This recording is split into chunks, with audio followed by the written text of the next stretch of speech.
Chapter 18 शिकार। वे एक एक करके जंगल के कोने से प्रकट हुए। 1 दर्जन मीटर के दायरे में खुली जगह पर आने के बाद पहला पुरुष तुरंत ही पीछे हो गया और दूसरे पुरुष को सामने कर दिया। वह लंबे काले बालों वाले पुरुष के पास इस तरह रहा जिससे ये साफ पता चलता था कि उस समूह का मुखिया कौन है। तीसरी महिला थी। इतनी दूरी से मैं सिर्फ यही देख सकती थी कि उसके बाल भड़कीले लाल हैं। वे सावधानी से एडवर्ड के परिवार की ओर करीब आने लगे। उन्होंने शिकारी पशुओं के समूह का स्वाभाविक सम्मान दिखाया जब यह अपने से ज्यादा बड़े और अपरिचित समूह के सामने आता है। जब वे करीब आए तो मैं देख सकती थी कि वे कलन परिवार से कितने अलग थे। उनकी चाल बिल्ली जैसी थी जो लगातार उन्हें झुकने की कगार पर रखती थी।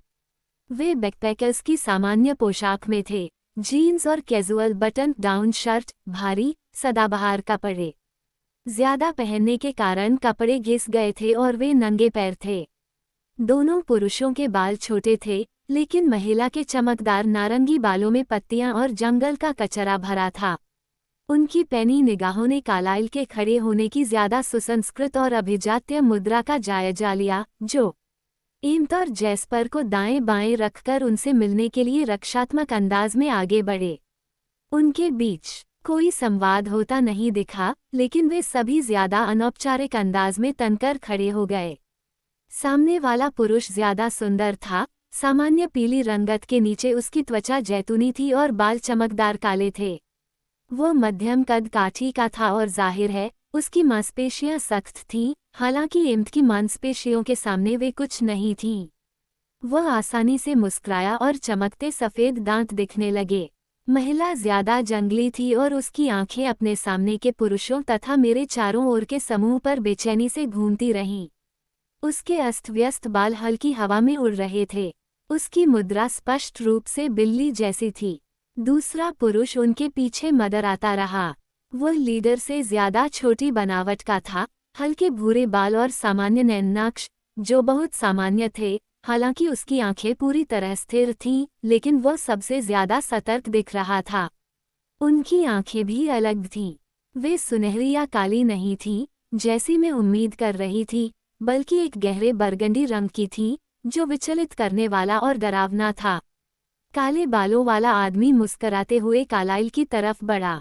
हमने सोचा कि हमें मैच की आवाज सुनाई दी। उसने फ्रांसीसी लहजे के थोड़े अवशेष के साथ तनावरहित आवाज में कहा, मैं लुरॉन हूँ, ये विक्टोरिया और जेम्स हैं। उसने अपने पास खड़े वैम्पायरों की तरफ इशारा किया। मैं कार्लाइल हूँ, यह मेरा परिवार है, एम्स और जैस्पर, रोजेली, एस्मी और एलिस, एडवर्ड और बेला। उन्होंने समूहों में हमारी ओर संकेत किया और जानबूझकर व्यक्तियों की ओर ध्यान नहीं दिलाया। जब उन्होंने मेरा नाम भी लिया तो मुझे सदमा लगा। क्या आपके पास कुछ और खिलाड़ियों के लिए जगह है? लुरॉन ने मेल मिलाप के अंदाज में पूछा। कार्लाइल का अंदाज भी लुरॉन के दोस्ताना लहजे के अनुरूप था। दरअसल हम अभी खेल खत्म ही कर रहे थे, लेकिन हम निश्चित रूप से फिर कभी ऐसा करना चाहेंगे। क्या आप लंबे समय तक इस इलाके में रुकने की योजना बना रहे हैं? दरअसल हम उत्तर दिशा में जा रहे हैं, लेकिन हमारे मन में ये देखने की जिज्ञासा थी कि इस इलाके में कौन है। हम काफी समय से अपने जैसे किसी से नहीं मिले हैं। नहीं, हमें छोड़कर यह इलाका आमतौर पर खाली रहता है और आपकी तरह के मेहमान कभी कभार ही आते हैं। सामान्य बातचीत में तनावपूर्ण माहौल धीरे धीरे बिखर गया। मैंने अंदाजा लगाया कि जैस्पर स्थिति को नियंत्रित करने के लिए अपनी खास प्रतिभा का इस्तेमाल कर रहा था। आपके शिकार का दायरा क्या है? लुरॉन ने सामान्य अंदाज में पूछा। कार्लाइल ने इस सवाल के पीछे के संकेत को नजरअंदाज कर दिया। ओलंपिक रेंज, कभी कभार कोस्ट रेंजेस। नजदीक ही हमारा स्थायी निवास है। डेनाली के करीब भी हमारे जैसा एक और स्थायी निवास है। लुरॉन अपने पैरों पर हल्का सा पीछे हुआ। स्थायी? आप ऐसा कैसे कर लेते हैं? उसकी आवाज में सचमुच की जिज्ञासा थी। आप लोग हमारे साथ हमारे घर क्यों नहीं चलते? वहाँ हम लोग आराम से बातचीत कर लेंगे। कार्लाइल ने आमंत्रित किया। ये थोड़ी लंबी कहानी है। जेम्स और विक्टोरिया ने घर शब्द पर हैरानी से एक दूसरे को देखा, लेकिन लुरोन ने अपने भाव को ज्यादा अच्छी तरह नियंत्रित किया। ये बहुत रोचक लगता है और स्वागत भरा भी। उसकी मुस्कान दयालु थी। हम ओंटारियो से यहाँ तक सारे रास्ते शिकार कर रहे हैं और हमें कुछ समय से सफाई का मौका नहीं मिला है। उसकी निगाहें कार्लाइल के सुसंस्कृत हुलिये पर प्रशंसात्मक अंदाज में घूमी। कृपया बुरा न माने, लेकिन हमें अच्छा लगेगा अगर आप आसपास के इलाके में शिकार न करें। आप समझते हैं, हमें सामान्य दिखना पड़ता है, कार्लाइल ने स्पष्ट किया। जाहिर है, लुरोन ने सिर हिलाया। हम निश्चित रूप से आपके इलाके में अतिक्रमण नहीं करेंगे। वैसे भी हमने अभी अभी सिएटल के बाहर अपनी भूख शांत की है। वो हंसा। मेरी रीढ़ में सिहरन दौड़ गई। अगर आप हमारे साथ दौड़ना चाहें, तो हम आपको रास्ता दिखा देंगे। एम्ट और एलिस, तुम एडवर्ड और बेला के साथ जीप तक जा सकते हो, उन्होंने सामान्य अंदाज में कहा। कार्लाइल के बोलते वक्त 3 चीजें एक साथ होती दिखीं। मेरे बाल हल्की हवा में लहराने लगे। एडवर्ड सख्त हुआ और दूसरे पुरुष जेम्स ने अचानक अपना सिर चारों तरफ घुमाकर मुझे गौर से देखा। उसके नथुने फड़फड़ा रहे थे। तेजी से वे सभी सख्त हो गए जब जेम्स एक झुकी मुद्रा में एक कदम आगे बढ़ा। एडवर्ड ने रक्षात्मक मुद्रा में झुककर अपने दांत दिखाए और गले से एक गर्जना निकाली। यह मजाकिया आवाज जैसी नहीं थी जो आज सुबह मैंने उसके मुंह से सुनी थी। ये वो सबसे खतरनाक चीज थी जो मैंने कभी सुनी थी और इसे सुनकर मेरे सिर से पैर तक सिहरन दौड़ गई। यह क्या है? लुरोन ने आश्चर्य में कहा। न तो जेम्स ने, न ही एडवर्ड ने अपनी आक्रामक मुद्रा छोड़ी। जेम्स ने हल्के से बगल में छलावा किया और एडवर्ड ने प्रतिक्रिया में अपनी मुद्रा बदली। वो हमारे साथ है। कार्लाइल की दृढ़ झिड़की जेम्स के प्रति थी। लुरोन ने मेरी महक को जेम्स से ज्यादा देर से पकड़ा था, लेकिन अब उसके चेहरे पर जागरूकता दिखाई देने लगी थी। आप नाश्ता साथ लेकर आए हैं? उसने पूछा और उसका भाव अविश्वास का था जब उसने स्वचालित अंदाज में एक कदम आगे बढ़ाया। मैंने कहा कि वो हमारे साथ है, कार्लाइल ने कठोर आवाज में सही किया। लेकिन वह तो इंसान है, लुरोन ने प्रतिरोध किया। ये शब्द जरा भी आक्रामक नहीं थे, सिर्फ आश्चर्य से भरे थे। हाँ, एम्ट कार्लाइल के बगल में साफ दिख रहा था और उसकी निगाह जेम्स पर थी। जेम्स अपनी झुकी मुद्रा छोड़कर धीरे धीरे तनकर खड़ा हुआ, लेकिन उसकी निगाह मुझ पर जमी रही। उसके नथुने अब भी चौड़े थे। एडवर्ड मेरे सामने शेर की तरह तनावग्रस्त बना रहा। जब लुरोन बोला, तो उसका लहजा शांतिपूर्ण था, अचानक शत्रुता को खत्म करने की कोशिश। ऐसा लगता है हमें एक दूसरे के बारे में बहुत कुछ सीखना है। सचमुच, कार्लाइल की आवाज अब भी ठंडी थी। लेकिन हम आपके आमंत्रण को स्वीकार करना चाहेंगे। उसकी आंखें मेरी और फिर कार्लाइल की तरफ गईं। और जाहिर है, हम इंसान लड़की को कोई नुकसान नहीं पहुंचाएंगे। जैसा मैंने कहा था, हम आपके इलाके में शिकार नहीं करेंगे। जेम्स ने अविश्वास और उत्तेजना में लुरोन को देखा और विक्टोरिया पर तुरंत फुरत निगाह डाली, जिसकी आंखें पैने अंदाज में हर चेहरे पर घूम रही थीं। कार्लाइल ने बोलने से पहले लुरोन के खुले भाव को तौला और कहा, हम आपको रास्ता दिखाएंगे। जैस्पर, रोज़ेली, एस्मी, उन्होंने पुकारा। वे एक साथ खड़े हो गए और मुझे उनकी दृष्टि से छिपा लिया। एलिस तुरंत मेरे बगल में आ गई और एम्ट धीरे धीरे पीछे हटा। हमारी तरफ आते समय भी उसकी निगाहें जेम्स पर थीं। चलो बेला, एडवर्ड की आवाज़ धीमी और सूनी थी। इस पूरे समय मैं उस जगह पर जड़ की तरह जम गई थी और दहशत में पूरी तरह स्थिर थी। एडवर्ड को मेरी कोहनी पकड़कर झटके से मुझे तंद्रा से बाहर निकालना पड़ा। एलिस और एम्ट हमारे ठीक पीछे थे और मुझे छिपा रहे थे। मैं एडवर्ड के बगल में लड़खड़ाते हुए चली, क्योंकि मैं अब भी डर से स्तब्ध थी। मैं नहीं सुन सकती थी कि मुख्य समूह अब तक गया था या नहीं। जब हम इंसानी गति से जंगल के कोने तक पहुंचे, तो एडवर्ड की अधीरता साफ दिख रही थी। जब हम पेड़ों में पहुंच गए, तो एडवर्ड ने रुके बिना ही मुझे अपनी पीठ पर लाद लिया। उसके चलते समय मैंने पूरी ताकत से उसे पकड़ा और बाकी सब उसके ठीक पीछे थे। मैंने अपना सिर नीचे रखा, लेकिन मेरी डर के मारे फटी आंखें बंद होने का नाम नहीं ले रही थीं।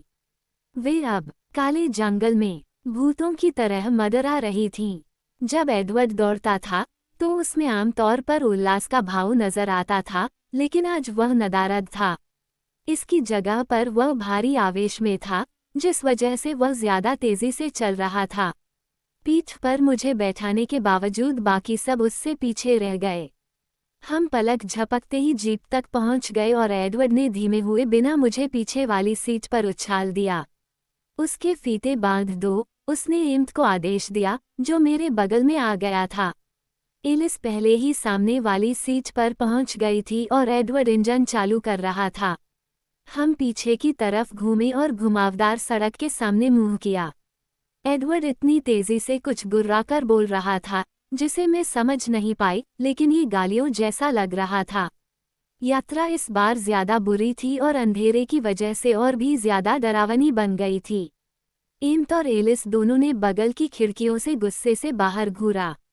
हम मुख्य सड़क पर पहुंच गए और हालांकि हमारी गति बढ़ गई, लेकिन मैं ज्यादा अच्छी तरह देख सकती थी कि हम कहाँ जा रहे थे।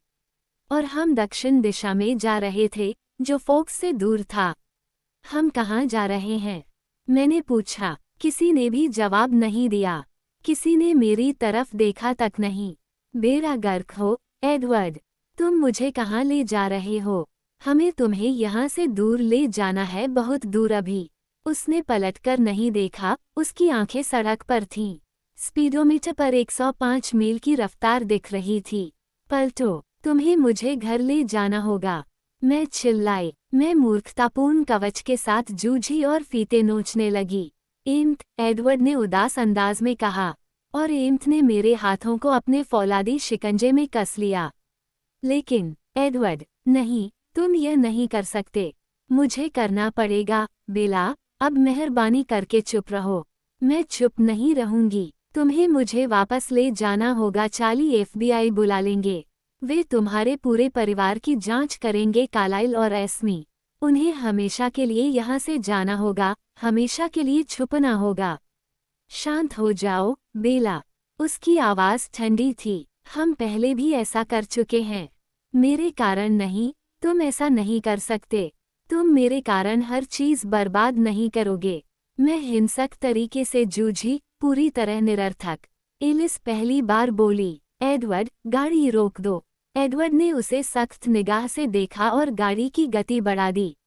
एडवर्ड, हम इस पर बात कर लेते हैं। तुम समझती नहीं हो, एडवर्ड कुंठा में गरजा। मैंने कभी उसे इतनी ऊंची आवाज में बोलते नहीं सुना था। जीप के अंदर यह कानफोडू लग रही थी। स्पीडोमीटर पर 115 दिख रहे थे। वो एक ट्रैकर है। एलिस, क्या तुमने नहीं देखा? वह शिकारी है। मैंने अपने बगल में एम्त के शरीर को सख्त होते किया और महसूस मैं इस शब्द पर उसकी प्रतिक्रिया से हैरान हुई। इसका ऐसा कोई मतलब था जो मेरे लिए खास नहीं था, लेकिन उनके लिए था। मैं समझना चाहती थी, लेकिन पूछने का कोई रास्ता नहीं था। गाड़ी रोक दो, एडवर्ड। एलिस का लहजा तार्किक था, लेकिन इसमें सत्ता की ऐसी खनक थी जो मैंने पहले कभी नहीं सुनी थी। स्पीडोमीटर 120 के पार जा चुका था। रोक लो, एडवर्ड। मेरी बात सुनो, एलिस। मैंने उसका दिमाग पढ़ा था। शिकार फांसना उसका जुनून है और वो उसे चाहता है, एलिस, खास तौर पर उसे। और वह आज रात को ही शिकार शुरू करने वाला है। वह नहीं जानता है कि कहाँ। एडवर्ड ने उसकी बात काट दी। तुम्हें क्या लगता है शहर में उसकी महक खोजने में उसे कितना समय लगेगा? उसकी योजना पहले से ही तय थी, लूरोन के मुंह से शब्द निकलने से पहले से। मेरा दिल धक्कर रह गया जब मैंने सोचा कि मेरी महक उसे कहाँ ले जाएगी। चार्ली, तुम उन्हें वहाँ नहीं छोड़ सकते। तुम उन्हें नहीं छोड़ सकते। मैंने कवच के खिलाफ हाथ चलाए। वो सही कह रही है, एलिस बोली। कार थोड़ी धीमी हुई। चलो, 1 मिनट रुककर हम अपने विकल्पों पर गौर कर लेते हैं, एलिस ने मनुहार वाले स्वर में कहा। कार एक बार फिर धीमी हुई और फिर हम कार की छी छी के साथ हाईवे की पटरी पर रुक गए। मैं कवच के खिलाफ उड़ी और फिर अपनी सीट पर आ गिरी। कोई विकल्प नहीं है, एडवर्ड फुफकारते हुए बोला। मैं चार्ली को नहीं छोड़ रही हूँ। मैं चिल्लाई। उसने मुझे पूरी तरह नज़रअंदाज कर दिया। हमें उसे वापस ले जाना होगा, एम्त आखिरकार बोला। नहीं, एडवर्ड पूरी तरह अटल था। वो हमसे टक्कर नहीं ले सकता। एडवर्ड, वो उसे छू भी नहीं पाएगा। वो इंतजार करेगा। एम्थ मुस्कुराया। मैं भी इंतजार कर सकता हूँ। तुमने उसके दिमाग को नहीं पढ़ा है, इसलिए तुम नहीं समझते हो। एक बार जब वह किसी शिकार का मन बना लेता है तो वह अटल रहता है। हमें उसे मारना पड़ेगा। एम्थ इस विचार से जरा भी विचलित नजर नहीं आया। यह एक विकल्प है और वह महिला, वो उसके साथ है। अगर लड़ाई की नौबत आती है तो लीडर भी उसी का पक्ष लेगा। हम पर्याप्त हैं। एक और विकल्प है, एलिस धीरे से बोली। एडवर्ड आवेश में उसकी ओर मुड़ा, उसकी आवाज बहुत तेज गुर्राहट में बाहर निकली। दूसरा कोई विकल्प नहीं है। एम्थ और मैं दोनों ही सदमे में उसे घूरने लगे, लेकिन एलिस हैरान नजर नहीं आ रही थी। खामोशी 1 मिनट तक रही, जब एडवर्ड और एलिस एक दूसरे को घूरते रहे। मैंने इसे तोड़ा। क्या कोई मेरी योजना सुनना चाहता है? नहीं, एडवर्ड गुर्राया। एलिस ने अंततः उत्तेजित होकर उसकी तरफ गुस्से से घूरा। सुनो, मैंने अनुरोध किया। तुम मुझे वापस ले चलो। नहीं, वो बोला। मैं उसे गुस्से से घूरकर आगे बोली। तुम मुझे वापस ले चलो। मैं अपने डैडी को बता दूंगी कि मैं फीनिक्स में अपने घर जाना चाहती हूँ। मैं अपने बैग पैक कर लेती हूँ। हम तब तक इंतजार करते हैं जब तक कि यह शिकारी देख न रहा हो और फिर हम भाग चलते हैं। वो हमारे पीछे आएगा और चार्ली को अकेला छोड़ देगा। चार्ली तुम्हारे परिवार के पीछे FBI नहीं लगाएगा, फिर तुम मुझे किसी भी कमबख्त जगह ले जा सकते हो जहां तुम चाहो। सभी मुझे स्तब्ध होकर घूरते रहे। दरअसल ये बुरा विचार नहीं है। एम्थ की हैरानी निश्चित रूप से अपमान थी। ये कामयाब हो सकता है और हम उसके पिता को असुरक्षित नहीं छोड़ सकते। तुम ये बात जानते हो, एलिस ने कहा। सबकी निगाह एडवर्ड पर थी। ये बहुत ज्यादा खतरनाक है। मैं नहीं चाहता कि वह बेला के आसपास 100 मील के दायरे में भी रहे। एम्थ आत्मविश्वास से भरपूर था। एडवर्ड, वो हमसे बचकर नहीं निकल सकता। एलिस ने पल भर सोचा। मैं उसे हमला करते हुए नहीं देख रही हूँ। वो इंतजार करेगा कि हम उसे अकेला छोड़ दें। उसे यह एहसास होने में लंबा समय नहीं लगेगा कि यह नहीं होने वाला। मैं मांग करती हूँ कि तुम मुझे घर ले चलो। मैंने दृढ़ दिखने की कोशिश की। एडवर्ड ने अपनी अंगुलियां अपनी कनपटी पर दबाईं और अपनी आंखें कसकर बंद कर लीं। प्लीज, मैंने बहुत धीमी आवाज में कहा। उसने ऊपर नहीं देखा। जब वह बोला तो उसकी आवाज थकी थकी लग रही थी। तुम आज रात चल रही हो, चाहे शिकारी तुम्हें देखे या न देखे।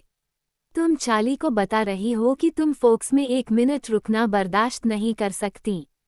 जिस भी कहानी से काम बन जाए, सुना देना। जो पहली चीजें तुम्हारे हाथ में आए, उन्हें उठाकर पैक कर लेना और फिर अपने ट्रक में बैठ जाना। मुझे परवाह नहीं है कि चार्ली तुमसे क्या कहते हैं। तुम्हारे पास 15 मिनट का समय है। तुमने मेरी बात सुनी। चौखट लांघने के बाद 15 मिनट। जीप का इंजन दोबारा चालू हुआ और एडवर्ड ने हमें विपरीत दिशा में घुमाया। टायर आवाज करने लगे। स्पीडोमीटर की सुई एक बार फिर डायल से रेस लगाने लगी।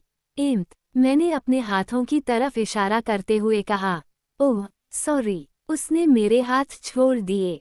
कुछ मिनट खामोशी में गुजर गए और इंजन की गर्जना के सिवाय कुछ सुनाई नहीं दे रहा था।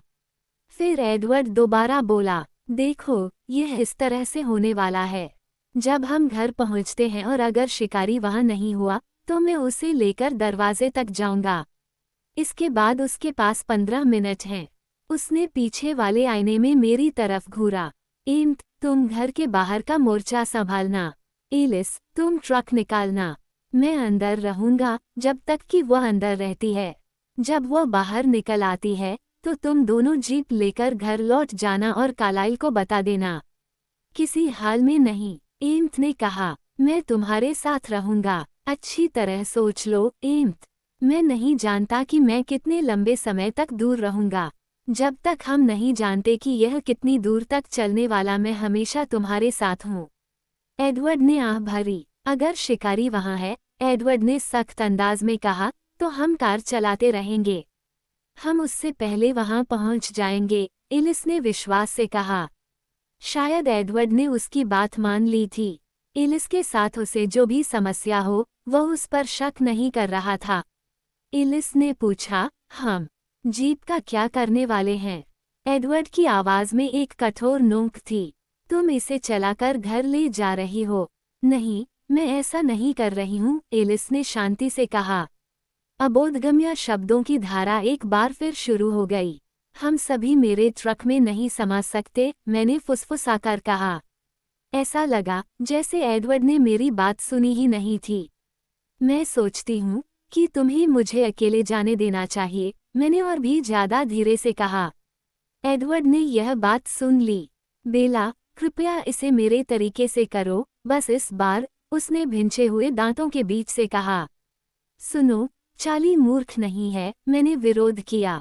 अगर विरोध किया, अगर तुम कल शहर में नहीं रहोगे तो उसे शक हो जाएगा। यह महत्वहीन है। हम ये सुनिश्चित करेंगे कि वे सुरक्षित रहें और यही है जो मायने रखता है। तो फिर उस शिकारी के बारे में क्या? तुमने आज रात जिस तरह मेरा बचाव किया था वो उसने देखा था। वो यही सोचेगा कि तुम जहां भी हो मेरे साथ हो। एम्थ ने मेरी तरफ देखा और एक बार फिर अपमानजनक रूप से हैरान नजर आया। एडवर्ड, उसकी बात सुन लो, उसने आग्रह किया। मैं सोचता हूँ कि वो सही कह रही है। हाँ, सही है, एलिस सहमत थी। मैं ऐसा नहीं कर सकता, एडवर्ड की आवाज बर्फीली थी। एम्थ को भी रुकना चाहिए, मैंने आगे कहा। उसने निश्चित रूप से एम्थ को भी काफी गौर से देखा था। क्या? एम्थ मेरी ओर मुड़ा। अगर तुम यहाँ रुकते हो तो तुम उस पर ज्यादा अच्छी तरह निशाना लगा सकते हो, एलिस सहमत हुई। एडवर्ड ने अविश्वास से उसे घूरा। तुम सोचती हो कि मुझे उसे अकेले जाने देना चाहिए? जाहिर है, नहीं, एलिस ने कहा। जेस्पर और मैं उसे लेकर जाएंगे। मैं ऐसा नहीं कर सकता, एडवर्ड ने दोहराया, लेकिन इस बार उसकी आवाज में पराजय का संकेत था। तर्क उस पर हावी हो रहा था। मैंने मनाने की कोशिश की। एक सप्ताह तक यहीं रुको, मैंने आईने में उसके चेहरे का भाव देखा और अपनी बात को सुधारा कुछ दिनों तक। चार्ली को ये देख लेने दो कि तुमने मेरा अपहरण नहीं किया है और इस जेम्स को मूर्खतापूर्ण चकमा दो। ये सुनिश्चित करो कि वो मेरे पीछे से पूरी तरह हट जाए। फिर आकर मुझसे मिल लेना। जाहिर है, गोल गोल रास्ते से आना। फिर जेस्पर और एलिस घर लौट सकते हैं। मैं देख सकती थी कि वह इस पर विचार कर रहा है। तुमसे कहाँ मिलूं? फीनिक्स में। जाहिर है, नहीं, वह सुन लेगा कि तुम वहीं जा रही हो, उसने अधीरता से कहा। और तुम ऐसा दिखाओगे जैसे ये छलावा है। वह जान जाएगा कि हम जानते हैं कि वह सुन रहा है। वो कभी इस बात पर विश्वास नहीं करेगा कि मैं सचमुच वहीं जा रही हूँ जहाँ मैं कहती हूँ कि मैं जा रही हूँ। ये लड़की तो शैतानी है, एम्थ दबी हंसी के साथ बोला। और अगर यह काम नहीं करता है? फीनिक्स में करोड़ों लोग रहते हैं, मैंने उसे जानकारी दी। फोन बुक खोजना खास मुश्किल नहीं है। मैं घर नहीं जाऊंगी। ओह, एडवर्ड ने जांच की, उसकी आवाज में एक खतरनाक पुट था। मैं अब इतनी बड़ी हो गई हूँ कि अपनी खुद की जगह ले सकूं। एडवर्ड, हम उसके साथ रहेंगे, एलिस ने एडवर्ड को याद दिलाया। तुम लोग फीनिक्स में क्या करने वाले हो? उसने एलिस से तीखे अंदाज में पूछा। अंदर रहने वाले हैं। मुझे यह एक तरह से पसंद है। इस बारे में कोई शक नहीं था कि एम्थ जेम्स को घेरने के बारे में सोच रहा था। चुप रहो, एम्थ। देखो, अगर हम उसे तब घेरते हैं जब बेला आसपास हो, तो इस बात की काफी ज्यादा संभावना है कि कोई न कोई घायल हो जाएगा। वह घायल हो जाएगी या उसकी रक्षा करने की कोशिश में तुम हो जाओगे। लेकिन अगर हम उसे अकेले में घेरते हैं। एम्थ ने धीमी मुस्कान के साथ वाक्य अधूरा छोड़ दिया। शहर में घुसने के बाद अब जीप धीरे चल रही थी। बहादुरी भरी बातचीत के बावजूद मेरे रोंगटे खड़े हो रहे थे। मैंने घर पर अकेले रह रहे चार्ली के बारे में सोचा और बहादुर बनने की कोशिश की। बेला, एडवर्ड की आवाज बहुत नर्म थी। एलिस और एम्थ अपनी खिड़कियों से बाहर देखने लगे। अगर तुम खुद को कुछ होने देती हो कुछ भी, तो मैं तुम्हें व्यक्तिगत रूप से जिम्मेदार मानूंगा। क्या तुम ये बात समझती हो? हाँ, मैंने थूक गटका। वो एलिस की तरफ मुड़ा। क्या जेस्पर इसे संभाल सकता है? उसे थोड़ा श्रेय दो, एडवर्ड।